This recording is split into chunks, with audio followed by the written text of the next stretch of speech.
Welcome to the JD Remedy.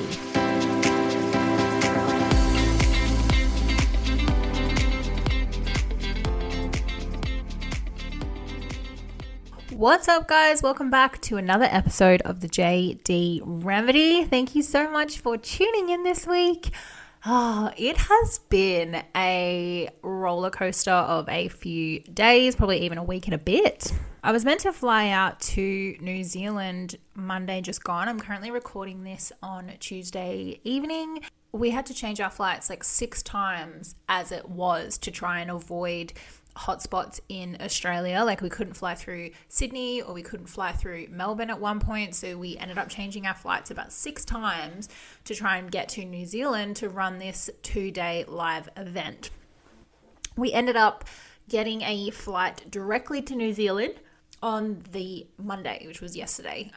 And that was cancelled because New Zealand introduced a 72-hour pause on the bubble travel with Australia and New Zealand, so we can do that. We then rebooked our flights to fly out this Thursday, and last night, obviously, Marky Marks announced a 4-day lockdown for Perth, which means all the borders are closed. We cannot leave the state, and that includes travel to New Zealand. So fun times. We had to cancel our trip. We can't go see the clients over in New Zealand, but it also meant that we had to cancel our personal leisure trip in New Zealand. It was going to be the first time that I saw snow. I was so excited to go skiing. I bought all these thermal clothes. I bought like winter boots, like proper winter boots. I bought new jeans, like tops, and I'm just so sad. We're allowed to be sad. It's people's way of life. I haven't traveled since 2018, 2019. Can't remember last time I traveled. And it was just like the last hurrah to hang out with people from work because they're having a baby soon. And, you never fucking know. Like, I think why it's so scary at the moment is it's this new strand of COVID. It's this new mutant type. I forgot what it's called. Delta or something? No, I have no idea. I've had so much information in my brain this week. I'm freaking exhausted. But this new strain, obviously, that's come out is super, super contagious. So yeah, really scary. But I'm very grateful to live in a state where our premier acts very quickly. It's not sometimes a decision that everybody likes, especially for businesses, but I'd rather quickly go into a lockdown with only a couple of cases and avoid a community spread where there'd be further consequences. I really don't understand how other states and leaders don't really act in the moment and, make decisions quickly. There is definitely consequences when you leave it for too long and there's multiple people in the community that are affected by it before you make a decision to do anything. So it's very frustrating. But, here we are. Day 1 of a 4-day lockdown. So we can do this, guys. We've got this. In saying that, I have so many Netflix series that I want to recommend to you guys. The most recent one I watched, I actually finished at 2:00 this morning. That was not planned. I literally was obsessed, could not turn it off. So the one I watched last night was called Sex Life. Now that is on Netflix. I don't know if it's available anywhere else. That's just where I watched it.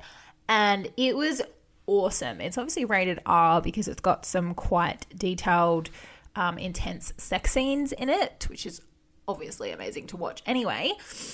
But the storyline itself I thought was pretty powerful. It's probably something that quite a few people go through in marriage or just as an individual. I wouldn't know, I've never been married, but it was just kind of like really raw and open with some of the things that people struggle with. So it's pretty much a storyline of this girl who's in a happy marriage in terms of, her husband is fantastic, goes above and beyond for her.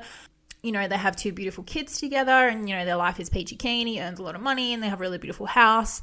But the thing that she's missing is, her sex life isn't what she wants it to be in terms of desire and intimacy and, feeling desired and sexy and, just not having like great sex in terms of her opinion. So I thought it was very empowering from a female standpoint to explore that side of the story and to kind of go, you know, I don't have to settle for what's happening. Like you can have it all if you want. You don't have to settle for one low area in your life. Like get up and do something about it. So, you know, the thought process of her in the storyline was very empowering, at least from a female standpoint. And the storyline is that she often journals and fantasizes about her ex-partner who she had a great sex life with, and the episodes kind of explore their relationship and their sex life, and it's obviously very different to her marriage. Anyway, he ends up coming into the story and she is kind of stuck between this, do I stay in this happy wife, happy life marriage that I've created for myself, or do I want that more risky bad boy, you know, intimate connection with someone but without like all the other strings. So it's so fascinating to watch her kind of jump between the two different worlds, and obviously everybody involved knows what's going on, so there's a lot of like drama and it's fucking awesome. And it does go into a little bit of understanding of how she feels, you know, how she feels feminine and what does sex mean to her and what does she get out of it. And it actually goes into a lot of detail in terms of why she's in this conflicted mind. And I think a lot of people would probably relate to this series. And above all else, it's very entertaining to watch because, like I said, the sex scenes are great. Probably not kid-friendly if you have kids around while you're watching it. Definitely not one you want to watch with your parents. But it is awesome. I watched the whole season in one night. I think the episodes go for 45 minutes or an hour each. And I think there's 8 episodes. Let me find out. I don't think it says how long they are. Yeah, but it's either like 45 minutes to an hour, and I think there's 8 episodes.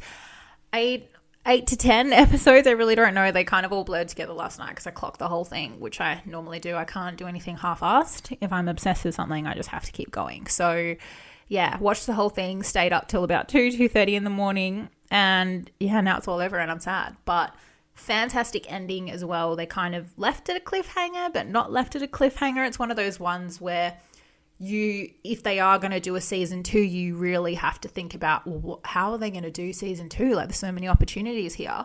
And they explore obviously a lot of adult themes in terms of sexuality and intimacy and things like that. So it's fantastic all around. Double thumbs up from Jade. But yeah, if you guys watch it, let me know what you think. I do have another recommendation. I actually watched it a really long time ago. When I say a long time ago, maybe like a month or 2 ago. What the fuck was it called though? Okay, I remembered what it's called. It's called The Serpent. It's a true story about a guy and eventually his partner or his wife. I can't remember if they were married. They are kind of infamous. Well, nobody knows it's them, but they're infamous for holding these parties and drugging the guests. Well, they make them very, very sick. So they kind of kill them slowly and then just discard of their body. And they take all of their identification and just continue like traveling the world and meeting people and having parties. And when they want to move on to the next place, they kind of just pick a victim, kill them by making them very sick, and they eventually die. Or they make them so sick that they can't fend for themselves and they do stuff to end up killing them. But what was super crazy is it's a true story. So it happened in the 70s, and the killer's name was Charles Sobrage. I apologize if I've pronounced that wrong, but it happens in South Asia.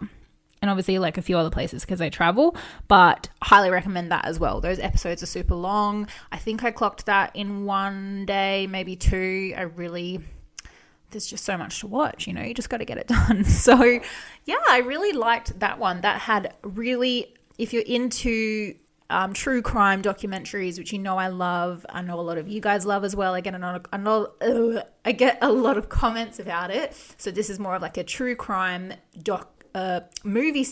Guys, it's not a docu-series. It's a series, but it's based on true events. So true crime, there is obviously death scenes and like gory stuff, and a little bit of manipulation from the serial killer to his wife, who originally had no idea that he was the one that was making them sick. She was like, why are all these people getting sick at our parties? And then, she tries to leave, and obviously he is a huge manipulator and threatens her, and she ends up becoming part of it. It's like super weird. But yeah, I won't tell you about the ending, but super interesting. If that's one you want to tick off your list, there's 2 recommendations for you guys. So Sex Life and The Serpent. So if you watch them, let me know how you go. Okay guys, let's get into today's topic. I really want to talk about boundaries. And I think obviously my brand or my business, my channels is around, female self-worth and empowerment. When we talk about self-worth and confidence and self-love and stuff like that for ourselves, I think a lot of it does come down to your ability to set healthy boundaries for yourself and with others. And I'm 28 years old, and this is something that I'm only just learning to do in the workplace. I think I've been quite comfortable in other areas, but obviously everybody's experience is different. And when we talk about setting boundaries, it can be in the workplace. It can be in a relationship, whether that's a romantic relationship, in your friendship circle, with your family maybe, and just boundaries with yourself. I think it obviously takes a lot of practice and life experience in terms of trying to understand what you think is comfortable and what you're happy to do, and vice versa. So a lot of trial and error when it comes to setting boundaries, but I think it's super important to explore this stuff because it does make you a more confident person who knows their self-worth. So let's get into it. I think there's a few things to understand before you know what your boundaries are, or you know how to set them. And one of those things is your values, but another one of those things is also just your basic rights. So we're going to start with basic rights. And again, this may feel different to every single person, but I think there's a general theme in terms of, if you're a human being, everybody has the following rights. And that is the right to say no without feeling guilty. I think all of us have the right to be treated with respect. We all have the right to be heard, the right to acknowledge that your needs are just as important as somebody else's, the right to be accepting of your mistakes and failures, and obviously the right for other people to acknowledge that it's okay to fuck up, because nobody's perfect. We're all just trying to do the best that we can with what we've got, right?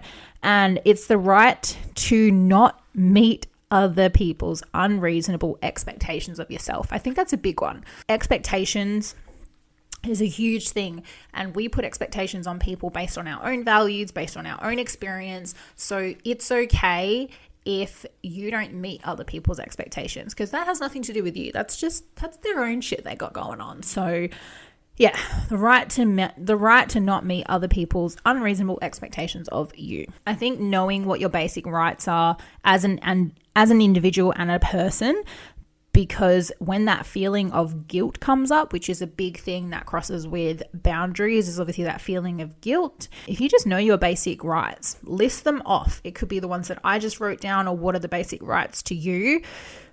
If you understand what they are, and you're in a situation where you have that gut feeling that your boundaries are being crossed, and you have that feeling of guilt coming up, think about what your basic rights are, and are any of them being disrespected or crossed or anything like that, then you know that that's probably a boundary of yours. Like I said, boundaries obviously will be different depending on the circle. So is it a workplace boundary? Is it a romantic relationship boundary, a friendship boundary, etc., etc.?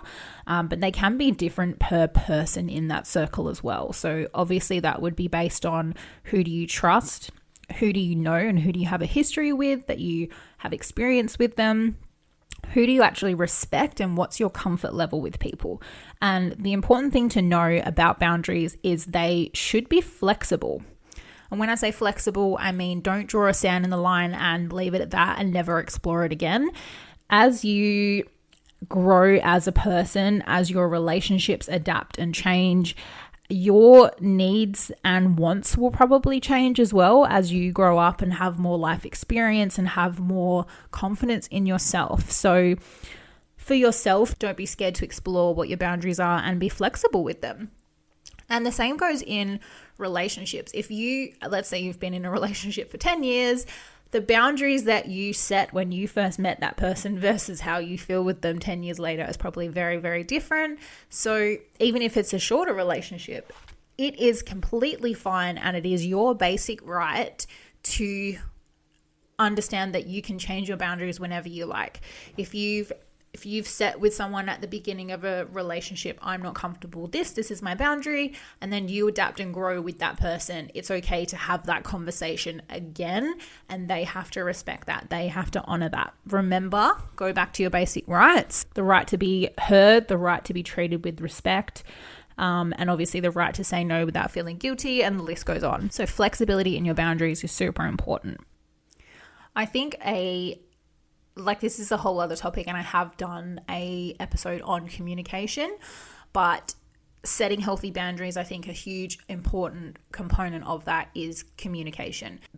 Standing up for yourself, pretty much. It's not you have to explain it clearly for the boundary to be set in place. No, that's not a thing at all. The other person should just understand. You don't have to give a reason for anything, but people don't know what your boundaries are unless you tell them in some sort of way. It may not be verbal. I mean, it's probably the better way to go to set a boundary is verbally, but I understand every situation's different, every circumstance is different. So as long as you're telling them somehow that this is a boundary, you feel uncomfortable or whatever it is, you stand up for yourself and you be assertive. That's another thing we'll get into. I think obviously each individual is different, and we're going to shape our boundaries in different ways. A boundary could be in place because of maybe your culture or your, what's the word I'm looking for? Religion. Maybe where you live. Are you an introverted person or are you an extroverted person? Life experiences, maybe your family dynamic. And what I said previously is definitely your values. This is why I always preach personal development to people, because the more you explore about yourself and who you are as a person, I promise you just show up in the world so much differently, because you are 100% content with who you are, what you deserve, what you want, and you have the tools and skills to be able to stand up and say, I'm worth this. This is what I want. This is my fucking boundary. Don't cross this motherfucking line, right? I encourage it so much. Personal development, personal growth. So I'll take you through how to set boundaries, and then maybe how to understand if a boundary of yours has been crossed, and where to go from there. So setting boundaries like a boss, you should be, if you can't work on it, but setting boundaries very clearly is to be assertive. And to be assertive, it's using I statements. So things like, I feel when, this happened, or when you said this, or blah, blah, blah, because whatever it is, and what I need is. So for example, I feel disrespected when you borrowed my clothes without asking, because I feel my boundaries were not respected, or my belongings weren't respected maybe. What I need from you is just to ask me in future. Simple. So I feel when, because what I need is. If you use I statements like that, it takes aggression out of it, it takes anger, it takes judgment out of it, and it takes blaming out of it. And for you to be able to stand up, like if someone said that to me, I'd be like, oh my God, I'm so sorry. Like I didn't realize that. Thank you for communicating that to me. If you were like, why the fuck did you take my jumper? You never asked me if you could borrow that. You rude AF, compared to, hey, like I felt disrespected when you did this and blah, blah, blah. Like two completely different conversations, right? The second one to setting healthy boundaries is learning to say no. I think this is something even I struggle with, but I am, after having a mental breakdown in my previous workplace, there is a separate hour episode on this if you want to learn all about fucking boundaries. But learning to say no is the first step in setting boundaries. And it's also important to know that the word no, N-O, is a full sentence. That's it. You never have to explain yourself to anyone. You don't have to explain why you're setting that boundary. You know, it may take a while to not feeling like you have to explain yourself, and it's okay if you're taking baby steps, but the word NO is an explanation. It's a full sentence, end of story, full fucking stop, exclamation mark, right? Hey, do you want to dance with me? No. Obviously politely. No, thank you. That's it. Not, no, thank you. I feel a little bit uncomfortable. I don't really know you. Oh, my feet hurt. Oh, that's okay. I'm feeling a bit sick. No, thanks. I'm good. And I know a lot of setting boundaries, especially for me, setting boundaries can be difficult because I always put other people before myself. I'm like, oh no, like I wonder if they'll be offended if I say no, right? I bet you're nodding like, yes, I say I do that as well. Like, but at the end of the day, who is that serving? Like, you're left feeling uncomfortable. You're left doing things you don't want to do because you haven't been assertive and stood up for yourself. The other person who gives, like, they're probably 9 times out of 10, it's the anxiety, right? Like, they're probably not offended that we've said no, thank you. And if they are, it's okay. That embarrassment for them and rejection will last 2 seconds, okay? As opposed to you being uncomfortable for like a long time. You get what I'm trying to say. I went off a little side thing there, but learning to say no, N-O, full stop. That's it. Another way is safeguarding your space. So if you're setting boundaries, let's say you're using a journal, put it away in a safe place, put a lock on it, use a password protected laptop or journal, wherever you're writing your thoughts, right? In terms of self-care and setting boundaries, so schedule non-negotiable time for yourself alone. When you plan your daily to-do task or your weekly task, is there actually anywhere in that designated time of phone off, read a book, or putting your phone on silent mode, or what's it called, like flight mode, do not disturb, because that is your time. Only schedule time throughout the day that you check emails or you respond to clients or whatever the hell your day looks like. Part of, safeguarding your boundary and your spaces is allowing yourself to say no to certain things and set certain time limits for certain things, right? They're all boundaries. Because again, it doesn't have to be in intimate relationships or friendships. It's at work as well. And this probably corresponds to my big stress episode I did if you want to listen to it. But the reason I got to that point of a mental breakdown was because I had no boundaries in place. I can now admit that I'm a people pleaser, or at least I was in that workplace, and my boundaries were crossed every single day. I continuously put people before myself, and I'm living proof that if you don't set boundaries and stick to them and stand up for yourself, then it's just not healthy and it doesn't lead to very good experiences. And I'm sure we can put that sentence in any area with a boundary being crossed, right? In the workplace, in a social setting, in an intimate setting, whatever it is. This is why boundaries are in place to protect us.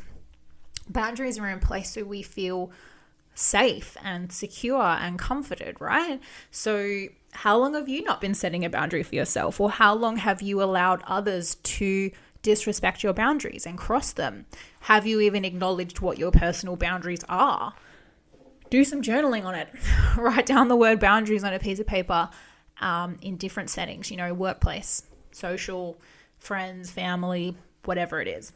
Do you have boundaries with money or borrowing money or lending money? What are your boundaries with your health and fitness lifestyle? Anything like that. But it's good to just get it out of your mind and actually start exploring it and saying it out loud, because you might not realize that a lot of your anguish or your pain or your frustration is coming from something as simple as not setting a boundary. And maybe one step further, not communicating to people that your boundaries are being crossed. Say it out loud. And obviously, probably another big one for how to set boundaries like a boss is just get support. Tell people what your boundaries are. Talk to your boss about it.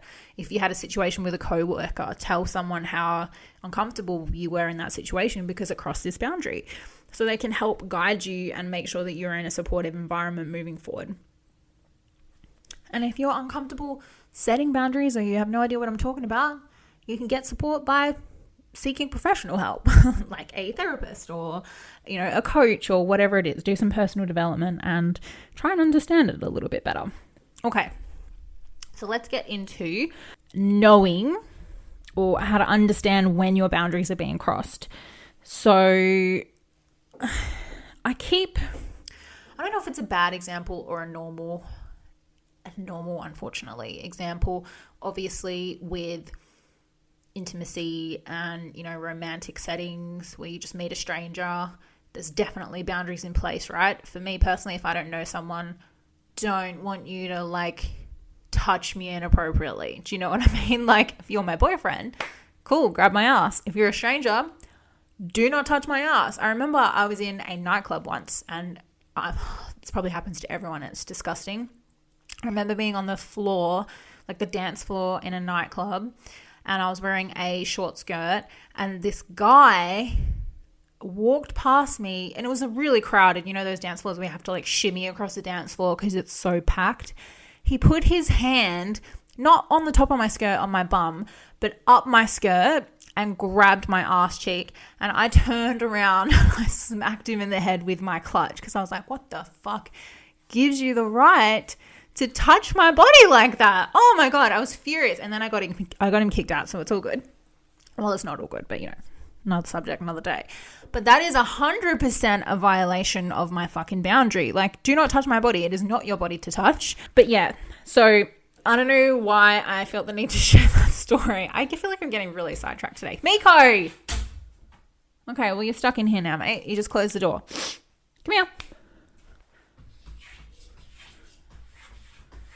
That's my cat trying to get out of the door that he just closed himself. But yeah, let's just say whatever situation you're in where you feel like your boundaries are being crossed, there's normally a few different signs. So definitely that gut feeling.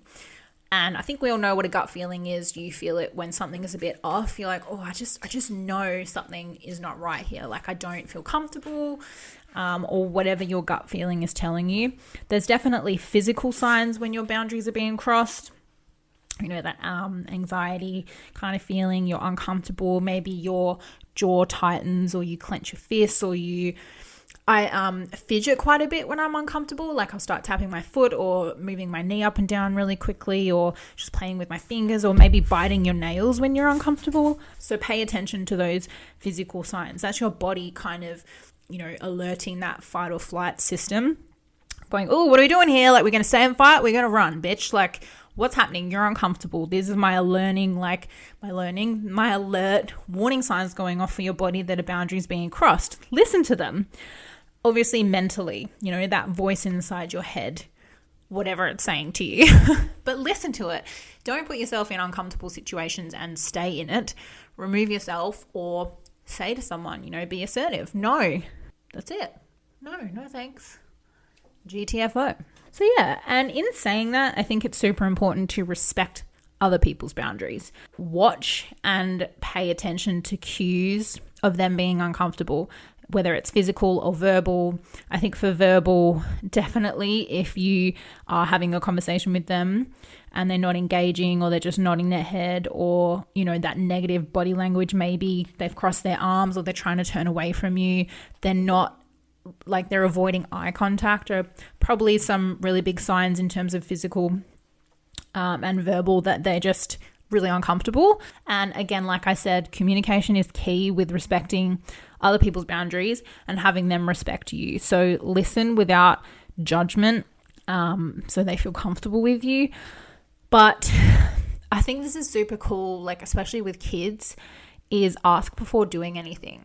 I don't have kids, but I follow so many like toddler Instagram pages or kid pages, like just how to raise your kids and emotional control and how to talk to them. I think it's so fascinating, and I hope the newer generations of kids will be a lot more respective of people's boundaries and emotional control, because we're actually teaching them how to do it. I hope for the best that our generation of boys, quote unquote men, will, you know, I don't think all hope is lost. We can teach them not to be pieces of shit, but we'll get there. But yeah, something as simple as, is it okay if I hug you? I remember once I was at a friend's birthday party, and one of her friends was there, and she was pregnant, like heavily pregnant. You could see her belly. And I went up to her, not even thinking about it, but I was like, hey, do you mind if I touch your belly?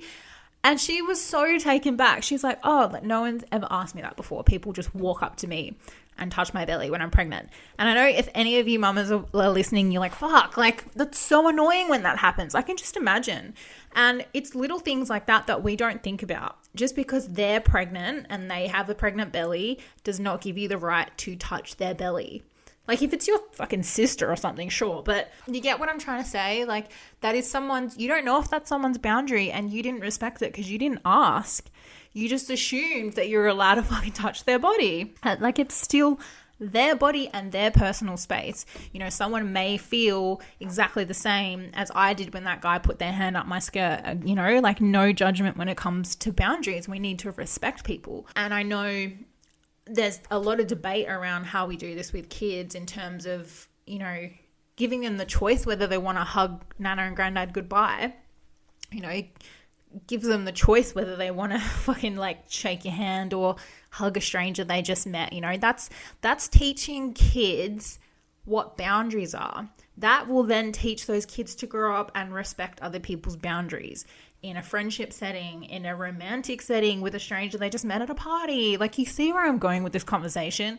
But especially if you have kids, I think it's so important to model respecting other people's boundaries and also being assertive in communicating your boundaries.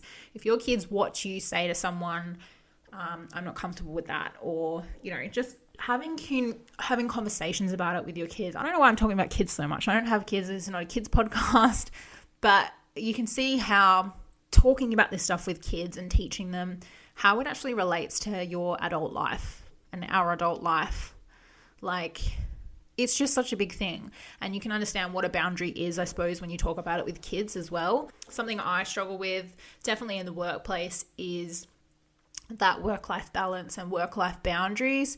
Like, how much overtime are you comfortable doing where in yourself you feel, I'm happy to help out today because I believe in this company or I believe in this project, versus I'm only staying back and working overtime and not being paid for it because I want to impress my boss, or, you know, I feel bad saying no, I feel bad going home because everyone else is still here. Like, they're still your boundaries. Like, it's still your life, it's still your health, your mental health, physical health. So whatever boundaries look like in your setting, don't be scared to speak up. And that is it, guys. I hope you enjoyed today's episode on boundaries. I'll be posting this in our Facebook group. So if you want to ask me any questions regarding today's content, you're welcome to either inbox me or comment on the episode. If you'd like to follow me or just connect in general, you are welcome to follow me on YouTube and Instagram. It's just Jade Delpup, JAYDEDELPUP. You can obviously also find my Facebook group for this specific podcast once you're in there. So, looking forward to chatting to you guys. Let me know how you go with the Serpent and Sex Life series as well, if you want to catch up on both of those. If you're in Perth lockdown, I'm sure you have plenty of time to watch. Have a great day, guys. I love you so much. Bye.